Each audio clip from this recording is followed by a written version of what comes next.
Assalamualaikum warahmatullahi wabarakatuh. Halo teman-teman, kembali lagi nih dengan aku Feby dan teman-temanku tim penyusun yang sama. Ada Angelia, Aulia, Fatia, Febri, Kenny, Arif, Meili, Rahma, dan Tiara. Video ini merupakan video kreatif dan edukatif yang dibuat untuk memenuhi tugas perkuliahan di mata kuliah Hukum Perikatan dengan dosen pengampu kami, Bapak Ageng Triganda Sayuti.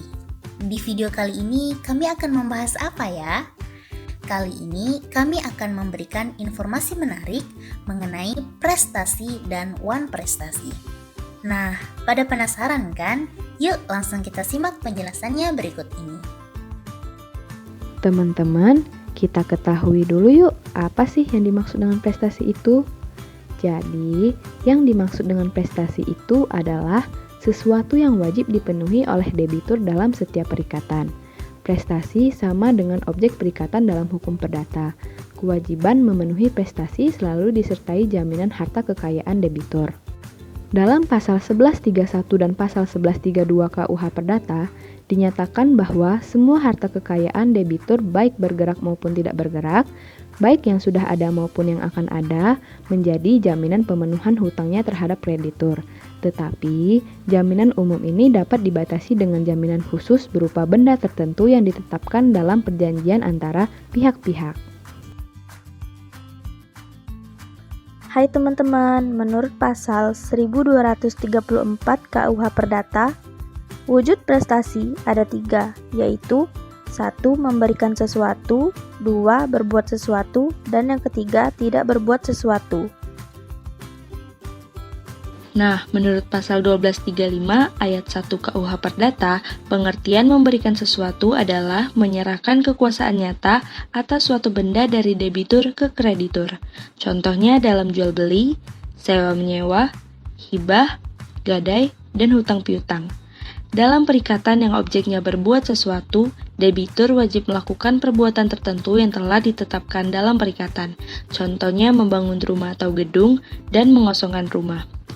Dalam perikatan yang objeknya tidak berbuat sesuatu, debitur tidak melakukan perbuatan yang telah ditetapkan dalam perikatan. Contohnya, tidak membangun rumah, tidak membuat pagar, tidak membuat perusahaan yang sama, dan sebagainya.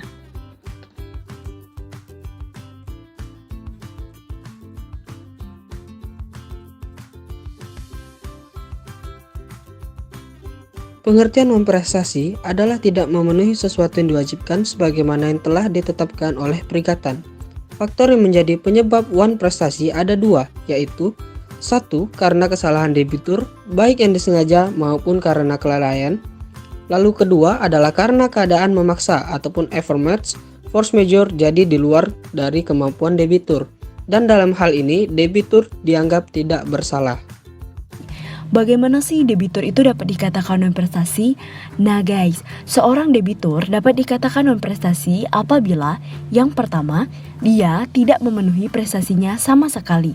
Atau yang kedua, ia memenuhi prestasinya, tapi sayangnya itu tidak baik atau keliru. Atau yang terakhir, ia memenuhi prestasinya, tapi tidak tepat waktu atau terlambat. Lalu muncul lagi nih pertanyaan, bagaimana sih agar debitur dapat memenuhi prestasinya? Nah guys, agar debitur dapat memenuhi prestasinya, perlu diberikan peringatan tertulis yang dimana isinya menyatakan debitur itu wajib memenuhi prestasi dalam jangka waktu yang sudah ditentukan. Jadi, apabila debitur tidak memenuhinya, maka ia akan dinyatakan one prestasi. Gimana? Kalian udah pada paham kan bagaimana seorang debitur dapat dikatakan non prestasi? Bagaimana sih peringatan dapat dilakukan? Peringatan dapat dilakukan dengan secara resmi ataupun tidak resmi. Peringatan secara resmi dilakukan melalui pengadilan negeri yang berwenang dengan perantara judisita menyampaikan surat peringatan tersebut kepada debitur serta berita acara penyampaiannya. Dan juga secara tidak resmi, misalnya melalui surat tercatat, telegram, atau disampaikan sendiri kepada kreditur atau debitur dengan tanda terima. Surat peringatan ini biasa disebut ingebreakstelling atau juga biasa disebut dengan somasi.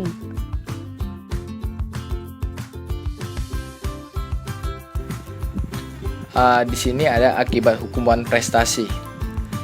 Akibat hukum wan prestasi bagi debitur yang melakukan wan prestasi adalah sebagai berikut.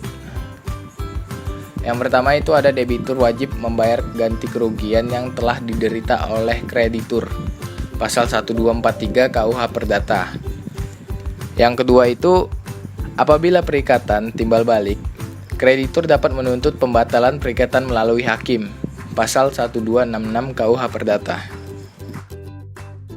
Ketiga, dalam perikatan untuk memberikan sesuatu, resiko beralih kepada debitur sejak terjadi wan prestasi.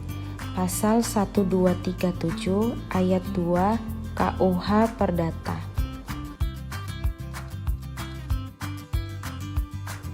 Keempat, debitur wajib memenuhi perikatan jika masih dapat dilakukan atau pembatalan disertai pembayaran ganti kerugian. Pasal 1267 KUH Perdata. Yang kelima, debitur wajib membayar biaya perkara jika diperkarakan di pengadilan negeri dan debitur dinyatakan bersalah. Nah, teman-teman, itu dia penjelasan kali ini mengenai prestasi dan wan prestasi. Gimana? Udah pada paham kan? Apa sih yang dikatakan prestasi dan wan prestasi? Semoga video ini bermanfaat dan menambah wawasan teman-teman ya.